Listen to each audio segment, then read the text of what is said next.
The air in Westminster's Great Hall hung thick on that January morning of 1425, not just with smoke from pitch, pine torches guttering in iron sconces, but with the kind of anticipation only a crowd holds before something irreversible begins.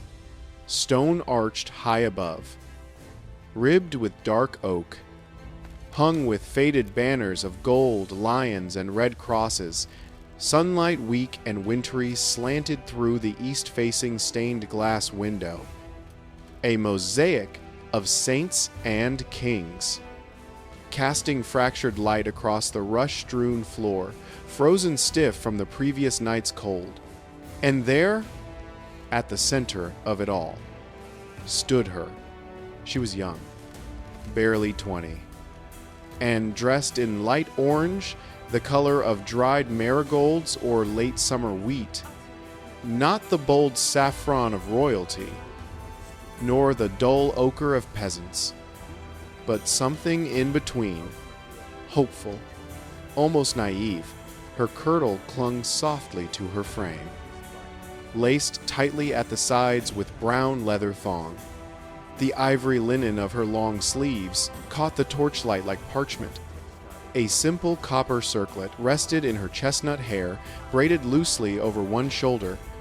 No jewels, no embroidery, just that dress, a deliberate choice. A silent argument she hoped no one would need to hear. She had arrived 3 days prior during a snowstorm, bearing sealed letters on yellowed vellum stamped with a signet none alive, remembered clearly, a wyvern coiled around a thorned rose. House Wyndham extinct for 40 years. Its lands absorbed. Its name murmured only in ballads and legal footnotes. She claimed descent, not directly, but through a cadet branch. A forgotten daughter married into obscurity. Her story was polished, the fire at the manor, the lost records, the years of quiet hardship while petitioning local sheriffs who turned her away with pitying shrugs. She spoke with the cadence of the educated, measured vowels, soft consonants, a trace of the West Country in her R's, just enough to sound authentic. Not affected. She even described the rose garden at Wyndham Keep, how the petals bled crimson into the gray stone steps after rain. The court had listened. The chancellor, a man whose face resembled a folded map of grievances, had narrowed his eyes but said nothing. The ladies whispered behind ivory fans, even young King Henry VI, barely 4 years old and seated high on his throne of oak and iron with his regents flanking him, had seemed to lean forward slightly when she spoke of her father's unjust dispossession. Hope fragile as glass had begun to bloom in her chest. But hope in a royal court during the bitter January of 1425 was the most dangerous currency of all. It was old Master Halgrave, the king's herald, gray-bearded and back-bent from decades of squinting at seals, who broke the spell. He had asked to examine the letters again, not the words. The wax. He held one up to the weak winter light, turned it slowly in his gnarled fingers. Then he tapped the seal with a fingernail. A soft click. Hollow, sire, he said, voice like dry reeds. This seal bears the matrix impression of the Guild of Chandlers. Bristol, year of our Lord 1368, not the Wyndham Arms. Someone reused a merchant's stamp. A murmur rose low. Then sharp, she didn't flinch. Not at first. Her hands, tucked into the folds of her orange skirt, clenched. Her breath stayed even. A mistaken copying. "My lord," she said, voice steady. "The original seal was damaged in transit." "A copy?" Halgrave's voice cracked like a whip. "This is fresh wax." Girl. Less than a fortnight old. "And the script see the ink bleed?" Oak gall. "Yes, but mixed with too much gum. A novice's error. Or a forger's." The king's regent, the Duke of Gloucester, said nothing. He simply raised one hand. 2 guards stepped forward. Not roughly, but with the quiet certainty of men who had done this before in the frozen January hall. They didn't seize her arms. They simply flanked her. A silent wall of boiled leather and steel. The crowd parted like water before a blade. She was taken not to a dungeon, but to the solar, a smaller, warmer room hung with Flemish tapestries.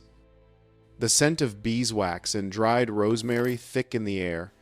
There, with only the Chancellor, the Herald, and the Duke's confessor present. The truth unraveled. She admitted it then, not all at once, but in gasps, like water from a cracked cup. Her father had lost land. Yes, but to debt, not royal decree. He had been a wool merchant, prosperous until the plague years. When creditors came, he had taken his own life rather than face the stocks. She was left with nothing but his name, his shame, and a desperate idea born during the harsh winter of 1424 first.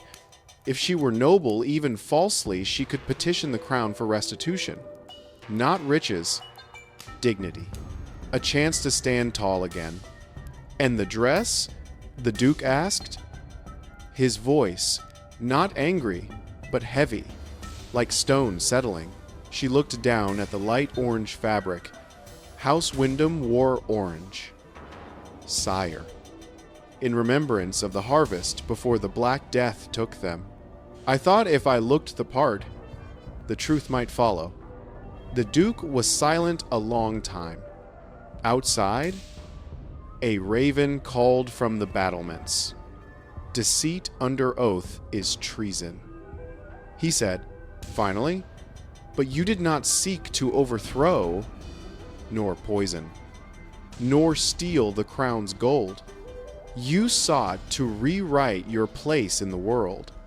That is a sin of pride, and pride unchecked wounds the soul more deeply than any blade." He stood. "You will be corrected. Not in the yard where animals are broken, but here in the hall where truth must be witnessed. 12 strokes of the birch rod for the 12 lies you wove into your petition. Let the court see the cost of falsehood in this frozen January. So the lesson burns deeper than any summer punishment could." She didn't plead. She only nodded once. A single tear escaped, tracing a clean line through the dust on her cheek, freezing halfway down in the cold solar air. The great hall was colder now. The torches brighter. The crowd denser. Servants.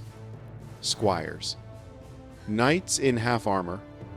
Ladies in fur-trimmed gowns all turned toward the center where a low wooden post had been set, wrapped in rope for grip. The post was covered in frost that would melt under her grip. She walked in barefoot.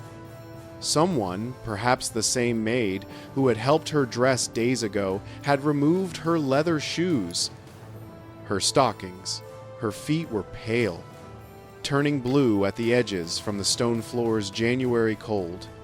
Her dress remained, but the laces at the back had been loosened just enough to pull the neckline down past her shoulders, bearing the upper curve of her spine. Tradition demanded it. The punishment must fall on the body that bore the lie. The light orange fabric hung like a flag of surrender. The rod was brought forward, not a whip, but a slender birch switch peeled smooth, its tip flexible, its length just under 2 feet, chosen not to maim, but to mark, to sear memory into skin. The winter cold made the birch harder. Less forgiving, it would crack skin faster in January than it ever would in summer. The executioner. A quiet man named Thomas, who also mended the castle's fences, stepped forward.